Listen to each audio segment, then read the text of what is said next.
Ok, ahora vamos para la proyección de nuestra semana. Y ahora sí, estamos en la semana número 6. En esta materia tan bonita que tan importante, diría yo, Introducción al estudio del derecho. Mi nombre es Abril Uscanga y yo los he estado acompañando a través de este bimestre, pero también tengo el honor para todos los que se conecten el día de hoy de poder estarlos acompañando en esta sesión. El caso de la presentación se las voy a compartir. Permítame un segundito para poderla, poderla compartir junto con ustedes. Que no se me pase. Aquí en el chat se las comparto. Ahí está. Ahí está la presentación compartida. Ahora sí nos regresamos a donde nos habíamos quedado y aquí está. Aquí está el PowerPoint.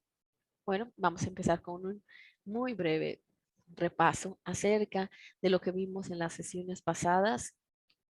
Entonces, el conjunto, a ver si ustedes me ayudan un poco con el chat, si es que lo tienen por ahí presente o quieren hacer un esfuerzo por llegar a alguna respuesta, no se preocupen. En realidad, lo importante no es la respuesta correcta, sino el proceso que hacemos para poder llegar a una posible respuesta. Entonces, todas las respuestas ayudan, todas las respuestas abonan. Vamos a ver si ustedes se acuerdan de esta. Es el conjunto de decisiones e interpretaciones que hacen los jueces federales de un precepto o de diferentes preceptos legales. ¿Cómo se le denomina a esos elementos? ¿Tiene un nombre particular? ¿Alguno de ustedes se acuerdan? ¿Cómo se le llama a ese conjunto de decisiones o interpretaciones y en particular que son vinculantes y que hacen los jueces federales? Si alguno se acuerda, me ayuda en el chat, que es donde les tomo la participación. Si ustedes no se acuerdan, no se preocupen, solamente con que hagan el esfuerzo por tratar de recordar, ya con eso también es muy loable. Ok, veo que por aquí no hay todavía ninguna respuesta. No, no hay nada. Entonces les voy a ir ayudando yo, aunque creo que esta sí la saben. Nos referimos a la jurisprudencia.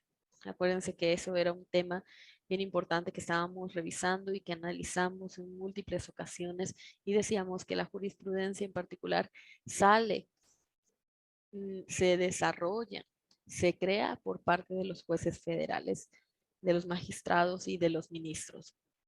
Ahora, esa también, si la recuerdan, la revisamos en una sesión, pero bueno, esta también valdría la pena el recordarlo.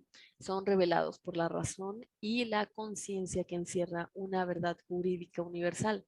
Es decir, que estos son dictados por la equidad conforme al sentido común. Y aquí regularmente hay como algunos que llegan a equivocarse con otra fuente, pero si ustedes se acuerdan, me lo dicen y hacemos el análisis acerca de esa respuesta que ustedes me den.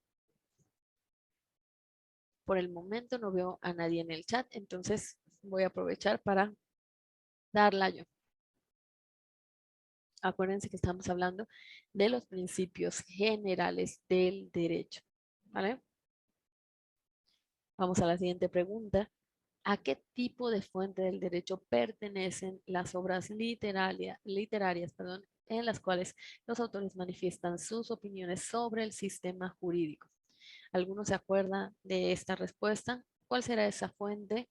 Si ustedes se acuerdan de ella, estábamos hablando de una fuente que es muy básica, que es la doctrina, ¿vale? Y esta era una pregunta muy particular porque era una pregunta práctica y en realidad estamos hablando acerca del artículo 14 constitucional que consagra uno de los principios más importantes dentro del sistema penal, pero también dentro de los, en términos generales, de todo lo que establece los lineamientos más básicos que un jurista debe de conocer. Este principio no lo, tal vez ustedes lo han escuchado en alguna sesión, pero lo vamos a trabajar el día de hoy. Nos referimos al de irretroactividad de la ley. Suena como una palabra muy compleja, pero en realidad vamos a tratar de explicarla de una forma simple. Y vuelvo a repetir, la irretroactividad de la ley. Ahora, dentro ya, ahora sí, vamos con esa pregunta, nos introducimos a los elementos más básicos, más importantes acerca de qué es lo que vamos a ver hoy. Hoy vamos a ver algunos conceptos fundamentales, pero también vamos a ver elementos de interpretación y argumentación. Entonces, vamos a hacer un repasito rápido. Estábamos hablando acerca de la aplicación del derecho y la aplicación del derecho tiene pues sus elementos fundamentales, su técnica, tiene también para los juristas, pues implica retos importantísimos, pero bueno, en términos generales podríamos decir que la técnica de aplicación de la interpretación jurídica tiene al menos dos elementos básicos que ustedes deben de considerar. El primero, que es el supuesto, que es esa hipótesis que da lugar a la consecuencia normativa prevista en una disposición. Es decir, para traducirlo, lo que dice la norma, lo que dice la ley. Y el segundo, que sería la disposición, que son internamente esos derechos y deberes que prevé el supuesto. Entonces, el supuesto es como todo ese precepto normativo. Y también el mismo precepto implica una hipótesis. ¿Qué quiere decir esto? Que el precepto no se da en términos, por ejemplo, como se realizan en las normas religiosas, no matarás, sino que en el caso del derecho, todo se establece a través de supuestos normativos, a través de hipótesis, que quiere decir que establece la posibilidad de una hipótesis de algo que podría llegar a pasar y si llega a pasar puede tener una consecuencia. Entonces, dentro del artículo, por ejemplo, en el caso del homicidio, que es el más recurrido, quien prive de la vida a otro, no dice no lo mates, dice quien prive de la vida a otro tendrá esta consecuencia. Entonces, ahí tenemos ese supuesto normativo. Y dentro de la disposición hay deberes o derechos u otros elementos también, obligaciones también podrían existir. Entonces, dentro de la aplicación del derecho, nosotros como juristas hacemos un trabajo importante acerca de la interpretación y la aplicación de la norma, en donde tratamos de formular juicios imputativos de deber ser con respecto de los sujetos para resaltar a qué están obligados o a qué tienen derecho. Y para realizar este juicio imputativo va a ser necesario que exista una relación coherente entre lo que dice la norma, es decir, el supuesto normativo, y los hechos que se acontecen en la vida real. ¿Sí? Entonces, para ello, nosotros en el derecho utilizamos un proceso deductivo que se refleja a través de silogismos jurídicos. Esta palabra es importante. Silogismos jurídicos en donde lo representamos a través de un proceso, como les decía, deductivo, en donde hacemos primero una premisa mayor, o también conocida como premisa universal, una premisa menor, también conocido como premisa particular, y llegamos a una conclusión. Ahora, dentro de los silogismos, pues nosotros tenemos muchas clases de silogismos y no solamente en la historia han servido para el derecho, sino para hacer juicios deductivos. Para ello, seguramente ustedes se acuerdan de uno de los grandes silogismos que se establecen a través de la historia, que es el caso de este silogismo griego, ¿no? Todos los hombres son mortales, Sócrates es hombre, por lo tanto, Sócrates es mortal, ¿vale? Entonces, repito, ese silogismo que no es jurídico, lo podemos pasar y lo podemos convertir en un silogismo jurídico. Entonces, ese silogismo jurídico implica un razonamiento que necesariamente va a unir cada una de estas premisas hasta llegar a la conclusión, y la conclusión tiene que ser coherente y ligada con las premisas anteriores. No puede desligarse porque eso implicaría el rompimiento de ese silogismo. Entonces, dentro de esos razonamientos se reflejan, como ya les dije, una premisa mayor, también llamada premisa universal, que está constituida por la norma genérica. Otra que es la premisa menor, que es ese juicio que declara realizado el supuesto de la premisa mayor y la conclusión que imputa a los sujetos implicados como consecuencia de derecho, ¿vale? Ahora, ya dijimos el general, el silogismo general, ahora nos vamos a uno particular. Tenemos nuestra premisa mayor que, como dijimos, está constituida por la norma genérica. Y en este caso vamos a utilizar de nuevo este delito de homicidio. Comete el delito de homicidio quien prive de la vida a otro. ¿Vale? Ahí está la premisa mayor. Premisa menor, acuérdense que este es el hecho, el supuesto que ya acontece. Entonces, premisa menor. Juan mató a Pedro.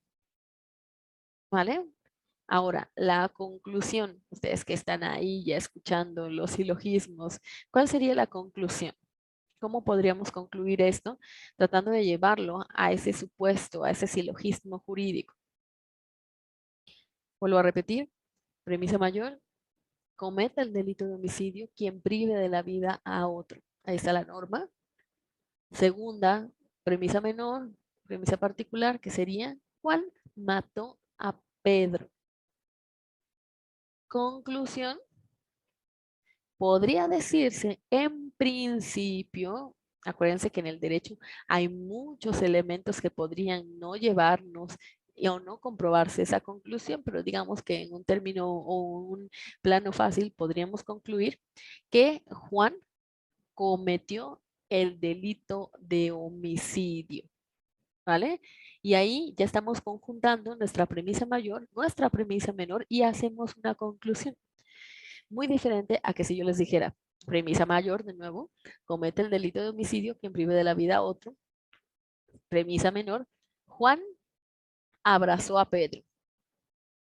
Conclusión, dije abrazó, ¿eh? Conclusión, Juan cometió el delito de homicidio. Abrazándolo, en principio pareciera que no lo mató. Entonces, como que no se sigue la conclusión de la premisa mayor y la premisa menor. ¿Sí se entiende ahí?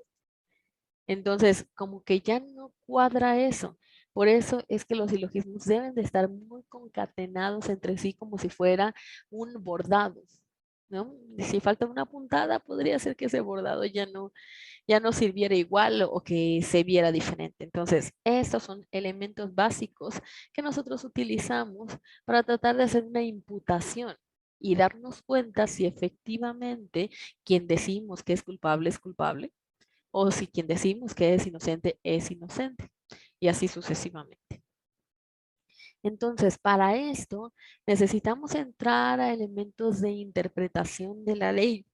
Y aquí estamos en un suelo muy, muy complejo para el mundo jurídico. A la hora de razonar, el raciocinio, ¿no? Que esto lo venimos viendo ya desde un desarrollo histórico en donde el hombre se asienta en términos de racionalidad y donde se entiende al hombre como racional, que es lo que le distingue al hombre con respecto de otros seres. Entonces, se entiende que el hombre es racional y que además tiene que argumentar. Argumentar significa justificar su decisión. Imagínense si un juez no tuviera que justificar su decisión de condenar a alguien. El juez tiene que argumentarla, tiene que decir por qué considera que Juan tiene que ir a la cárcel. Entonces, ese proceso argumentativo tiene que estar justificado. Bueno, pues el profesionista del derecho debe de hacer un razonamiento en donde argumente y además previamente argumentar que interprete el derecho y por lo tanto la interpretación de la ley también internamente. Es decir, la ley no es todo el derecho, pero es parte del mismo. Entonces, esta parte de interpretar interpretar significaría, se refiere a descubrir el sentido que encierra la norma. Entonces, la norma es una forma de expresión y posee un conjunto de signos que van a ser escritos, que ese es el tema de la norma, que tiene que pasar por un proceso. Y la norma además está consagrada en un texto Hay otros elementos en el derecho que no son norma, que se le consideran principios, entre otros elementos que podrían o no estar escritos, pero bueno, hablando de la norma, cuando nosotros leemos un texto como juristas, cuando nosotros tenemos nuestra constitución enfrente, nosotros lo que hacemos es leer el cuerpo que viene ahí en el documento y tratamos de descubrir ese sentido que encierra. Es decir, ¿qué quiere decir ese texto? ¿Cuál es el sentido de ese texto? Pero ojo, cuando nosotros llegamos a ese punto, nos encontramos con muchos problemas. Y nos encontramos con muchos problemas porque en realidad no, se van a dar cuenta ustedes que nosotros como en el mundo jurídico no tenemos solamente una forma de interpretar, sino que a veces interpretamos de distintas formas un mismo texto. Imagínense que estamos en un círculo de lectura y puede ser que cada uno de nosotros interprete de forma diferente las palabras. Y es que las palabras son bien complejas. A veces hay elementos de indeterminación de las palabras, como a veces sucede en el mundo natural, con palabras como gato, ¿no? Que puede ser un animal, pero también puede ser una herramienta mecánica, o también podríamos estar hablando de tal vez una palabra denostativa y así sucesivamente. Y lo mismo sucede, por ejemplo, con la palabra banco. Y entonces en el lenguaje natural tenemos esos mismos elementos, en donde banco puede ser un lugar donde sentarse, como también puede ser una institución crediticia, como también puede ser un banco de peces y así sucesivamente. Entonces tenemos elementos que nos van a generar problemas cuando nosotros interpretamos. Ahora, aunado a eso, tenemos algunos elementos que aquí quiero que ustedes separen. Primero, que están relacionados con una regla general y una excepción a la regla. Y aquí lo voy a decir muy rápido también porque pues se nos va el tiempo y me gustaría detenerme en este tema en unos minutos más adelante. Ojo, algo que se aprende en el mundo jurídico que a veces es más importante, es que a veces es más importante la excepción que la regla misma. La regla de por sí es una situación que tenemos que aprendernos, tenemos que saber cómo trabajarla, tenemos que saber cómo lidiar con la regla, pero a veces, más allá de la regla, esa la excepción a la regla. Y esa, a veces la gente cree que es algo menor y no, la excepción a la regla es a veces la que puede dar una solución al caso. Es la que les puede dar la forma de ganar un caso. Bueno, dentro de los ámbitos, el ámbito temporal de la norma, las normas jurídicas se rigen, ¿no? Que rigen todos los hechos que ocurren de acuerdo a sus supuestos durante un lapso de vigencia temporal o espacial.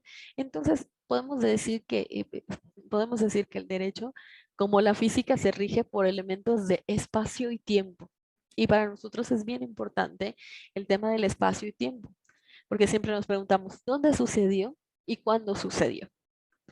Entonces, esta relación de vigencia temporal, aquí me voy a detener en el tema de la temporalidad, es una relación de vigencia donde nosotros vamos a distinguir primero dos elementos que también son bien básicos en el derecho. El primero es el de abrogación y el otro es el de derogación.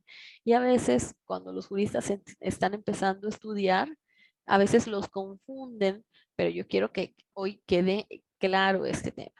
El primero, como les decía, es abrogar. Y este se refiere a privar totalmente de vigencia a una ley, un reglamento, un código. La abrogación solamente se va a dar en el límite de la aplicación de una nueva ley o una ley posterior. Bueno, aquí lo voy a explicar con mis palabras para que se entienda un poquito más.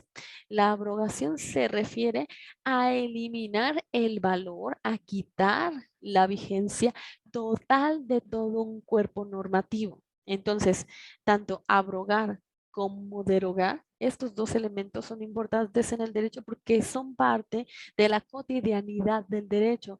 Y a veces nos podemos dar cuenta que hay algunas normas que ya no están en el sistema jurídico o que todo un código ya no existe en el sistema jurídico porque perdió vigencia. Así le decimos, perdió vigencia. Si algunos dirían de forma no tan correcta conceptualmente que perdió valor. Digamos que perdió vigencia y con eso se entiende perfectamente. Perdió vigencia. La diferencia es que la abrogación implica perder totalmente su vigencia todo el cuerpo normativo. No me refiero solamente a una parte del, sino todo el cuerpo normativo pierde vigencia. Podría darse, por ejemplo, porque lo reemplaza otra ley completa. Imaginemos que una ley general es reemplazada por otra ley general, o una ley especial es reemplazada por otra ley especial, o una constitución es reemplazada por otra constitución, como por ejemplo está sucediendo en el caso de Chile, que están cambiando su constitución, pero no la están cambiando como el caso México. México lo que sucede es que deroga o modifica algunos artículos, pero es la misma constitución. Nosotros hemos tenido la misma constitución desde 1917. Eso quiere decir que la misma constitución con muchas modificaciones, algunos dicen que son más de 700 modificaciones que han implicado derogar parte de ella, parte de algunos artículos, que eso significa que derogar es un acto jurídico a través del cual pierde su vigencia alguna o algunas disposiciones. Puede ser un artículo, 10 artículos, 20 artículos, siempre y cuando no sean todos los artículos, ¿vale? Entonces, esta derogación, por lo tanto, es la privación parcial, no total, que sería la abrogación, sino parcial de la vigencia de alguno o algunos preceptos, pero no de todo el ordenamiento que los contiene, ¿vale? Ahí se entiende bien, creo yo, estas diferencias. Entonces, vamos a otra clasificación, a otra diferencia que también es bien importante, que es el ámbito temporal. Ya vimos el caso de la temporalidad por abrogación y derogación. Y ahora vamos a este punto importante que es el punto de la, el punto de la retroactividad y de la irretroactividad. Entonces, existen dos figuras de gran importancia en este sentido, la retroactividad y la irretroactividad. Y aquí algunos alumnos se equivocan porque piensan que el hecho de decir irretroactivo, ¿no? Tiene otros, que tal vez tiene otros elementos, pero vamos a ver, vamos a empezar con la retroactividad. La retro, como se escucha retro, es la aplicación de nuevas normas a actos jurídicos, hechos pasados o previos a la ley, ¿vale? Entonces tenemos normas legales que tienen efecto retroactivo cuando se aplican a hechos, por ejemplo, que son consumados bajo el imperio de una ley anterior o de situaciones jurídicas en curso, y ahí tendrán ciertos efectos realizados antes de la iniciación de la vigencia de la nueva ley. Esta retroactividad se contiene en la teoría de los derechos adquiridos y establece la existencia de retroactividad de normas jurídicas. Es decir, la retroactividad riñe con un principio, ¿no? Que es el principio indubio pro reo, que es el principio que se lleva ahí de la mano cuando queremos hacer retroactividad. Ahora, esta retroactividad supone que la nueva ley solo podrá ser aplicada en el caso de que favorezca al reo. Aquí les voy a hacer una pregunta en breve, ¿eh? Y me voy a regresar a las diapositivas.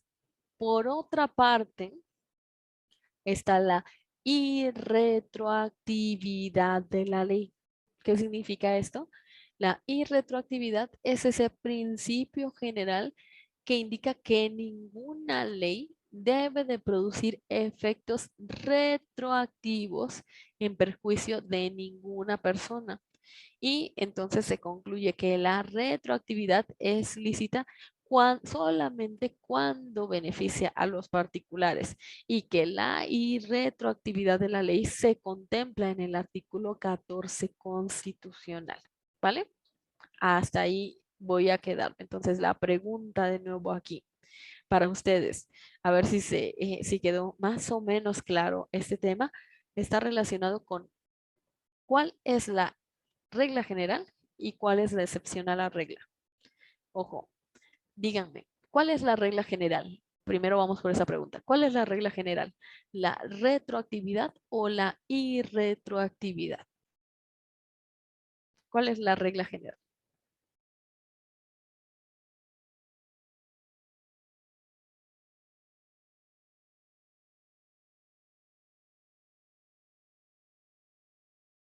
¿Alguno de ustedes la tiene? Si no,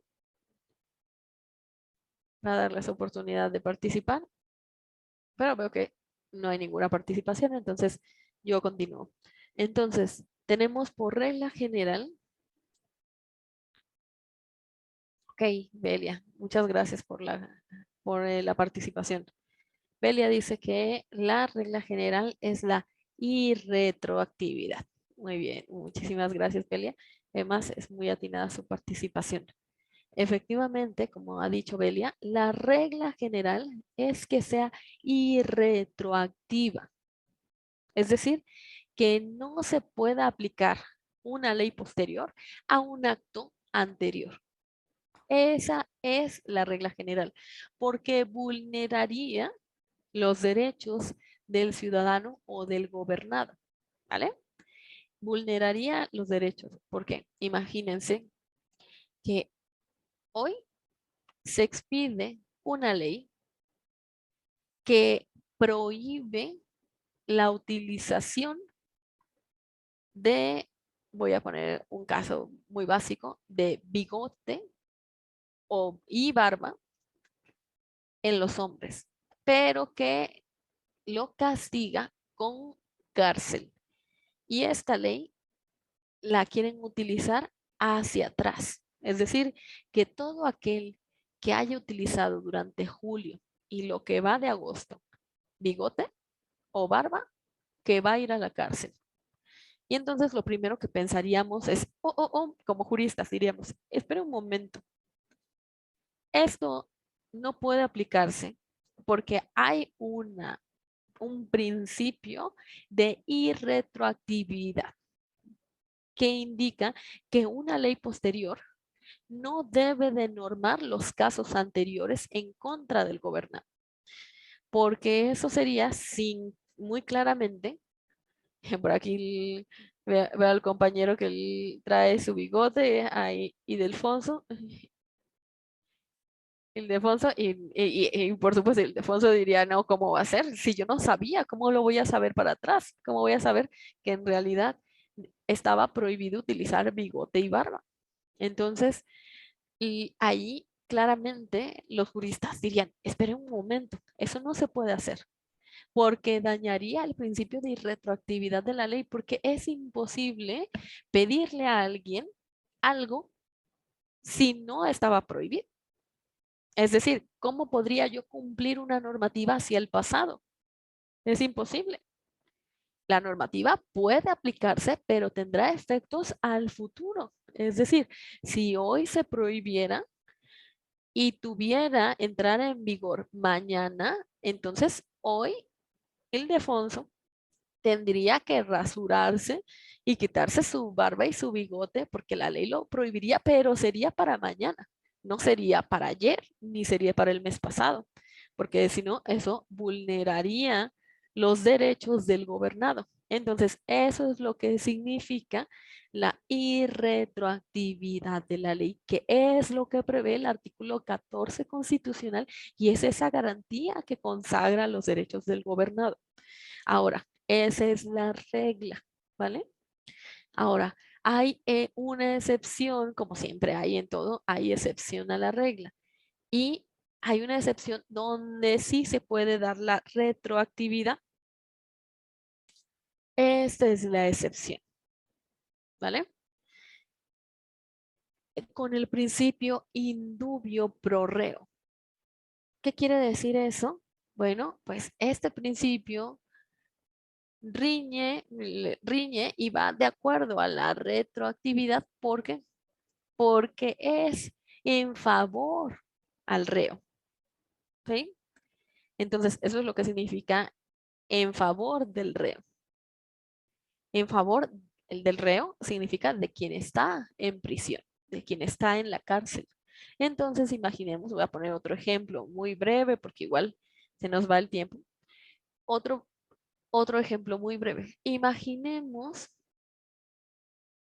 que, bueno, el caso muy claro que ha sucedido en varios países es el caso de la interrupción legal del embarazo, que ese es un tema muy polémico, pero no voy a entrar a la polémica, sino simplemente a términos de retroactividad. Imaginemos que hay una mujer en la cárcel por un delito que podría ser la interrupción ilegal del embarazo. En este caso sería un acto ilícito. Eh, y esta mujer ha interrumpido su embarazo por cuestiones médicas o por violación, cualquiera de esos elementos que regularmente son permitidos, pero que en ese momento la ley no lo digamos, no estaba previsto en la ley. Y entonces esta mujer va a la cárcel, ya sea porque haya interrumpido el embarazo por motivos de salud de ella y del producto, o en su caso, porque fue producto de una violación.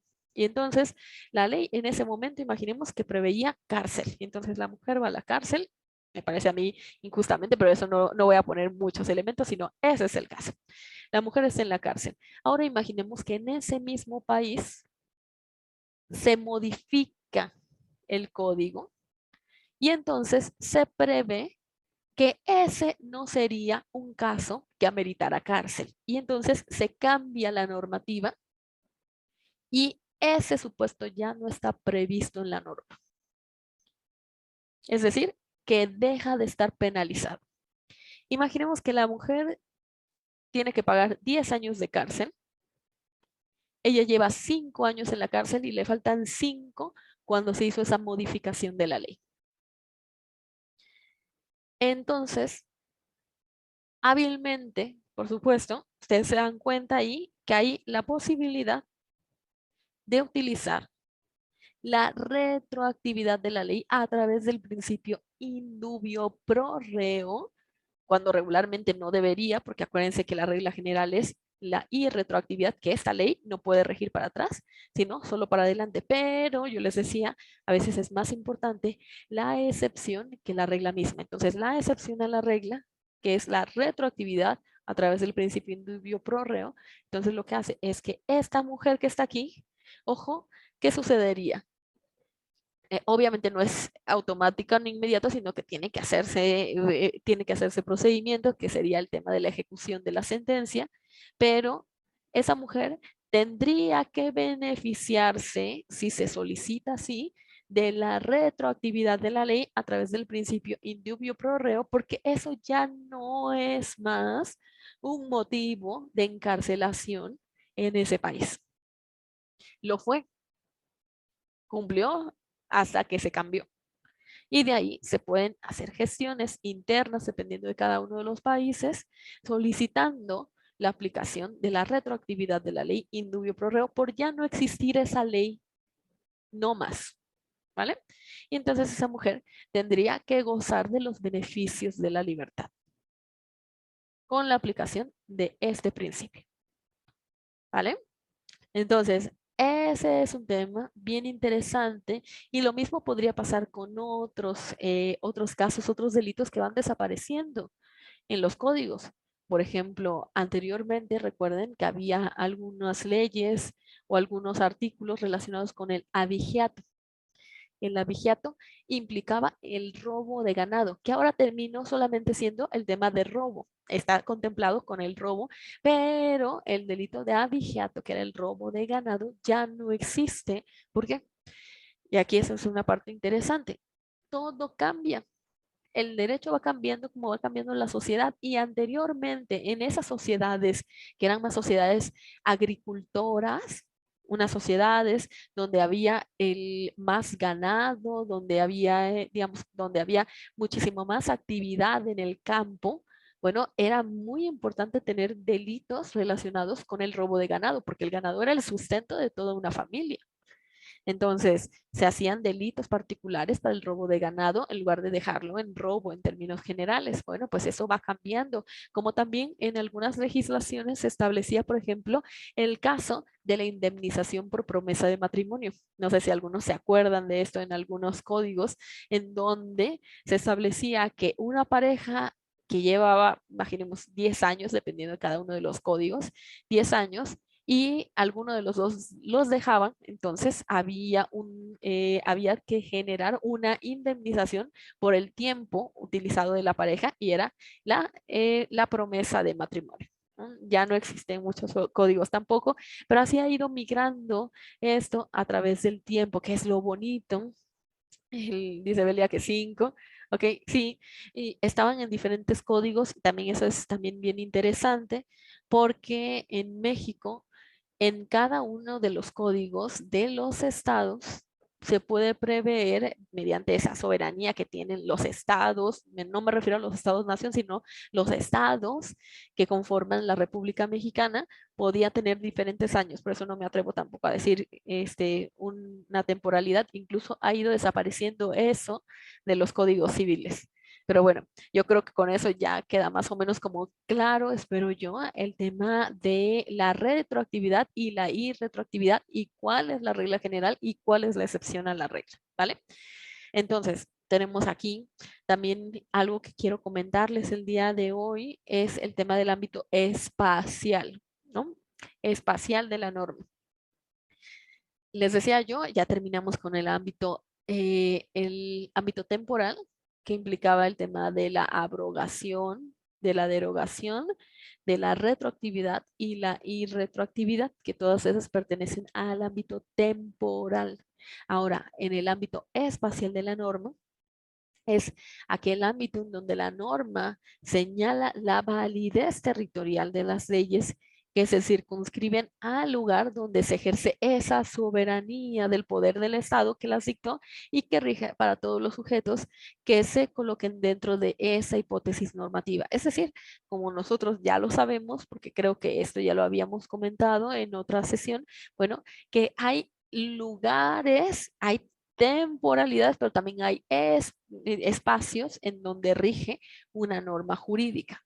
Ahora, dentro de este ámbito espacial de la norma, se dan elementos que nosotros denominamos, y esto lo van a ver tal vez un poco más adelante, pero vamos a dar solamente una pequeña pinceladita, elementos de antinomias. Y esto yo creo que sí es bien importante que lo sepan, porque a veces nos equivocamos en pensar o creer que las leyes son perfectas. Ojo, tal vez en algún momento se creyó que sí, porque se creía que las leyes venían de Dios. Entonces, se creía que las leyes las formulaba Dios y bueno, ¿cómo podíamos tener leyes imperfectas si las hacía Dios? ¿No? Pero ahora, con el paso del tiempo, se entendió que las leyes solamente podían ser una creación humana. Tan humana es que se crean a través de legislaturas. Y como ustedes saben, creo que prácticamente todas o la mayoría de las legislaturas no se requiere ni siquiera ser abogado para ser legislador. Alguien con los mínimos estudios podría ser legislador. Entonces dejamos nuestras leyes a un ámbito representativo en donde los legisladores pueden tener primaria, pueden ser comerciantes, tal vez no tienen estudios, no necesariamente deben de tenerlos, no los obliga la legislación a tenerlos. Entonces, dejamos nuestras leyes a un ámbito representativo en donde en realidad, si de por sí las leyes por ellas mismas, por ser una creación social, ya de por sí implica tener ciertos elementos que podrían ser convulsos, ahora imagínense dejar las leyes a gente que necesariamente, no es necesariamente experta en técnica legislativa, que así es como se llama ese elemento, técnica legislativa. Ahora, aquí es donde sucede tal vez lo más importante. Ahora le doy la palabra a Ildefonso, nada más termino esta idea. Y aquí es donde sucede la parte más importante. Como las leyes no son perfectas, porque es una creación humana, una creación social, entonces no puede haber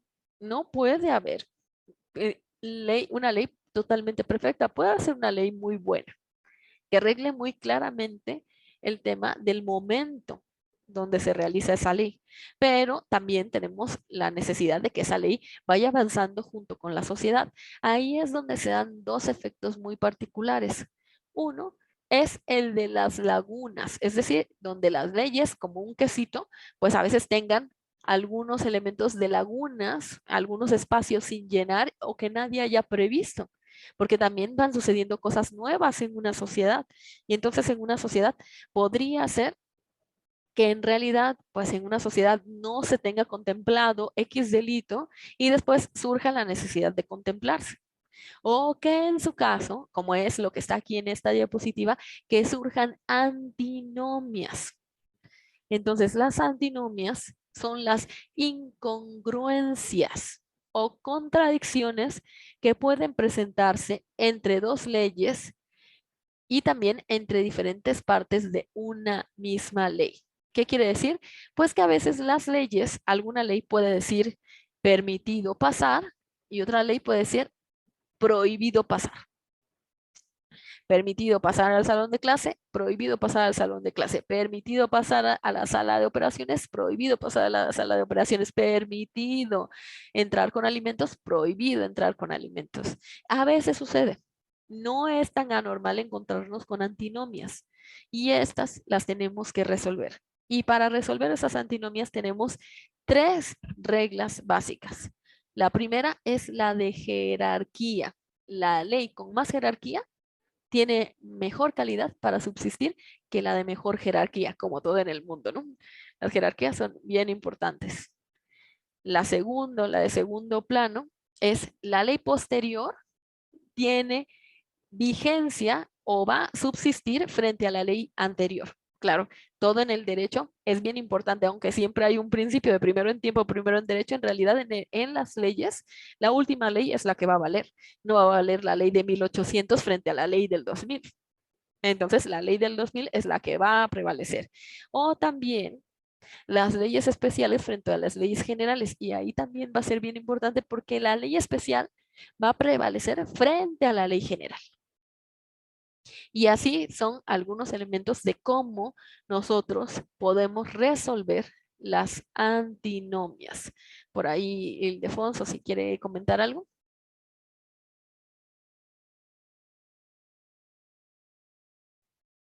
¿Saqué esto? Ah, ok.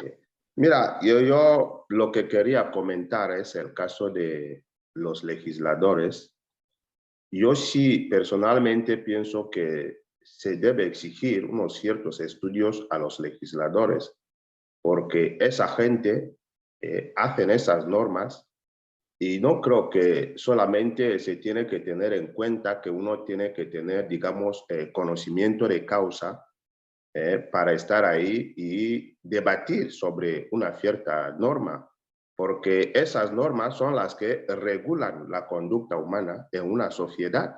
Y la gente que hacen esas normas o debaten esas normas, yo creo que tienen que tener unos ciertos estudios para estar ahí, para ser un legislador, para ser diputado o senador. Hay que tener unos ciertos estudios, porque si dejamos todo el mundo estar ahí, bueno, yo he visto, por ejemplo, en mi país, algunos que están ahí y no dicen nada. Entonces, para qué eres legislador? ¿Simplemente para escuchar y después cobrar dinero? Bueno, ese es mi comentario, que yo no lo veo justo que una persona que está ahí para debatir sobre las normas que van a regular un país, que no tenga unos mínimos o estudios básicos para hacer esa actividad. Sí, sí le entiendo, Ildefonso. La verdad es que sí es un tema que sí se ha discutido. Lo que pasa es que ha ganado el tema de la representatividad y algunos considerarían que el hecho de que eso no fuera así, convertiría digamos, se convertiría en una representación muy aristocrática, es lo que consideran algunos, donde los intelectuales, y que hay mucho miedo de ello en algunos casos, tal vez que serían ellos los únicos encargados y que las leyes serían muy especializadas. Pero le entiendo perfectamente. Y yo también creo que debe de haber algún conocimiento en relación a técnica legislativa, a elementos de conocimiento especializado. Sin embargo, lo que han hecho, con lo que han tratado de solventar eso, y usted lo puede ver, y lo podemos ver en gran parte eh, de las cámaras, es que contratan y tienen un presupuesto para la contratación de asesores y además dentro de la cámara hay gente especializada que solventa todos esos errores y que trata de pulirlo para que cuando la ley salga, pues salga lo mejor posible, ya independientemente al debate político, ¿no? Que podría ser muy buena ley o muy mala ley, pero que en realidad eso ya no es tan importante, sino que salga pulcro en temas de técnica legislativa. Entonces, esa parte le entiendo completamente y yo también creo que debe haber al menos capacitación, ya por decirlo menos, ¿no? Alguna capacitación interna que pudiera dársele a los legisladores, que sería muy bueno para que pudiera representarse todas las voces de la sociedad, pero al mismo tiempo tener legisladores bien conocedores acerca de ciertos temas o de cierta voluntad popular que debe también de consagrarse dentro de las leyes. Pero le entiendo perfectamente y entiendo esa situación, ¿no? No que vayan a dormirse, sino que vayan a hacer su trabajo y que hablen con conocimiento acerca de los temas, que Bueno, también... lo siento, es que mira, cara legislador, digamos diputado, representa una zona geopolítica, Claro. ¿verdad? Entonces, cuando usted va ahí, tiene que saber los problemas que adolecen la gente de su zona. Bueno, también a nivel nacional, ¿no? Pero usted tiene que estar ahí para exponer lo que adolece esa gente y lo que quiere el país. Pero si usted no tiene esos conocimientos, entonces estará ahí simplemente para ocupar un puesto que no debe, bueno, que no le corresponde, porque usted tiene que estar ahí para debatir, para hablar. Bueno, yo no sé en todos los países cómo funciona eso, pero bueno, como hay dictaduras, yo sé que todavía no había cogido o tomado una clase con usted, soy de Guinea Ecuatorial, que es el único país africano que tiene como lengua oficial el español. Y pues yo vivo aquí en Houston, Texas, pero tenemos una dictadura ahí, que hay un dictador que está 45 años, bueno, 43 años en el poder, y pues tiene gente sumisa que, bueno, no puede tomar ninguna decisión, simplemente lo que le dicen es lo que tiene que hacer. Entonces, si esa persona está en un parlamento, digamos, en una cámara, y no dice absolutamente nada, entonces, ¿qué? Yo creo que habría que hablar un poco sobre ese aspecto. Sí, Bueno, la claro. dictadura es dictadura. Claro, totalmente de acuerdo. Y además, un caso bien representativo, o la Guinea Ecuatorial, bien interesante. Igual tenemos muchos casos en Latinoamérica que vale mucho la pena concentrarse y ver qué es lo que está fallando en nuestro ámbito representativo, que no está generándose algo que también es bien importante para los estados de derecho, que son las divisiones y los pesos y contrapesos en el poder. Pero que eso es otro tema interesante, muy importante, pero no nos daría tiempo hoy de trabajarlo. Pero si le gusta ese tema, le recomiendo el tema de los pesos y contrapesos y la división de poderes que preserva el Estado de Derecho y que además se analizó desde John Locke, Montesquieu y así sucesivamente hasta el día de hoy en todos los estados democráticos representativos. Pero muchas gracias por la participación, Ildefonso. Este, Nino, perdón, ¿quería decir algo? ¿Yo? No, Nino alzó la mano, perdón. Hola, buenos días. Buenos días. En México, ¿cuál es el presidente de México? ¿Quién es? Sí, claro, Nino. El presidente de México es Manuel López Obrador. Ok. Y una preguntita, ¿por qué en algunos casos, digamos, hablando así en temas internacionales, por qué acá en Perú solamente hay presidente y sus ministros, y en otros países surge que hay, digamos, en Estados Unidos hay, que se llama el presidente y el que se llama el rey? ¿Por qué en algunos casos hay así estas autoridades? Bueno, en Estados Unidos, muchas gracias, Nino. En Estados Unidos no hay rey. Sí hay monarquías todavía que subsisten en el mundo, hay muchas de ellas a través de el ámbito europeo. Un caso muy claro es el caso de Iberoamérica, España, que tiene una monarquía constitucional. Además que les costó mucho llegar ahí con un golpe muy claro entre republicanos y monárquicos, pero ahí en Inglaterra hay otra monarquía que nace desde un desarrollo de una iglesia anglicana, ¿no? Entonces, también bien interesante, pero, y hay varias monarquías más, por supuesto,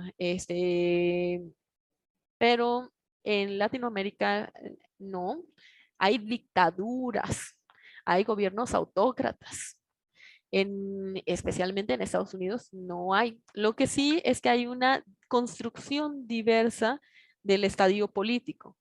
Por ejemplo, no es lo mismo como se norma cada uno de los estados soberanos y eso se encuentra en su constitución. Ya de ahí, el tema de Latinoamérica es diferente. El tema de Latinoamérica no es que no esté normado. El problema de Latinoamérica es fáctico, de hecho. Significa que las constituciones y las leyes pueden estar muy bien, pero en la realidad, eso no se da. Hay errores en el sistema que pervierten y por supuesto hay una cara hacia afuera que es la Constitución y otra cara hacia adentro que es lo que realmente está sucediendo, ¿vale? Entonces, esa es una situación bien compleja en Latinoamérica, incluso que nos lleva al tema de los derechos. Efectivamente, en Inglaterra sí hay rey, que nos lleva a un tema de los derechos que es la importancia de la eficacia de los derechos, la importancia de la realidad. Entonces nosotros cargamos muchos elementos que actualmente están generando un colapso de ese sistema constitucional y un colapso de gran parte de nuestras leyes al tener algo consagrado, muchas garantías, pero poca realidad. Entonces, ese es un tema bien importante, pero igual ya no nos da para el día de hoy. Entonces, pero podemos seguirlo discutiendo en la siguiente sesión si quieren. Les voy a presentar ya la última parte de la sesión que está justamente pensada en nuestra pregunta. Esa pregunta está bien bonita porque tiene que ver con el derecho internacional, que veo que a muchos les interesa. Entonces, les voy a encargar algo que es representativo de ese derecho internacional. Denme un segundito. Ahí está. Miren. ¿Cuál es la pregunta? Para todos los que me han seguido, se han dado cuenta que les doy casos representativos para analizar. Quienes quieran hacer esta actividad es optativa, pero sí se califica en puntos extras para los que quieran, ¿vale? Entonces, ¿qué es lo que vamos a hacer? Van a explicar el caso Alfonso Martín del Campo Dot versus México, ¿vale? En el ámbito internacional, este fue un caso muy representativo. Acuerden, y especialmente por la falta de defensa que tuvo Alfonso Martín del Campo Dot y lo que implicaba para él en el ámbito internacional que tuvieron que mover las instancias internacionales para defenderlo digamos, de su ejecución, ¿vale? Entonces, yo creo que les va a gustar mucho. Ahí se los dejo para quienes quieran hacerlo. Les recomiendo que revisen la página de la Suprema Corte de Justicia de la Nación, que ahí está explicado el caso o alguna página académica y me ponen abajo de dónde lo sacaron, ¿vale? de dónde sacaron el caso y me lo suben a puntos extra. Pero les va a gustar el caso porque implica el tema de defensa diplomática de este mexicano, pero que también puede surgir la necesidad para muchos otros casos de muchos migrantes, por ejemplo, en Estados Unidos. ¿Vale? Entonces, bien emblemático el caso, muy bonito, se los encargo para quienes lo quieran hacer. Y bueno, no me quedaría hoy más que decirles que ha sido un placer. De la asistencia ya la estamos tomando por el sistema, pero si alguien quiere dejarla porque se siente que a veces tiene algún problema con el sistema, me la deja en el chat sin ningún inconveniente. Recuerden valorar sus Open Class y bueno, pues no me queda más que decirles que he estado encantada aquí hablando con ustedes de algunos temas, algunos conceptos relevantes en el derecho. Yo no me quedaría más que decirles que ha sido un gran placer y que nos vemos en la siguiente semana para seguir con la discusión. ¿Vale? Entonces, ya veo que aquí Lady me puso su matrícula y todo. Muy bien, muchas gracias, Lady. Muy bien, y me despido de todos. Nino, ¿quería decir algo más?